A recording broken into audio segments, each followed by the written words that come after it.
இது உண்மையா இல்லையா நான் டெஸ்ட் பண்ணி சொல்கிறேன். அந்த ஃபாலோ பட்டன் தட்டிட்டு வீடியோ ஃபுல்லாக பாருங்க. ஸோ இதுக்கு நீங்கள் தண்ணி எதுவும் வைக்க வேணாம். ஸோ முட்டையை வந்து அப்படியே உள்ளே வச்சுருங்க. அவ்வளோதான், அப்படியே உள்ளே வச்சிடலாம்.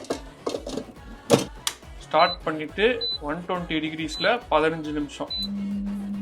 முட்டை வேகுதா, ஏர் ஃப்ரையர் வெடிதான்னு 5 நிமிஷம் கழிச்சு என்ன ஆச்சுன்னு பார்த்தீங்கன்னா இருக்காண்டா அழகா இருக்கு, எதுவும் ஆகல. ஸோ இது வந்து இப்போ கொதிக்க இருக்கும். இதை வந்து அப்படியே தண்ணியில போட்டு கூல் டவுன் பண்ணணும். இப்போ நல்லா அது கூல் ஆகணும் ஒரு 5 நிமிஷம். 5 minutes later.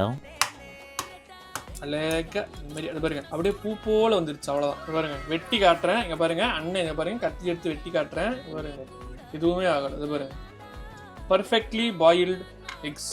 ஏர் ஃப்ரையரை யூஸ் பண்ணுங்க, முட்டையை பண்ணி சாப்பிடுங்க. யார சொல்றதையும் கேட்காதீங்க, உங்க மனசாட்சி கேளுங்க.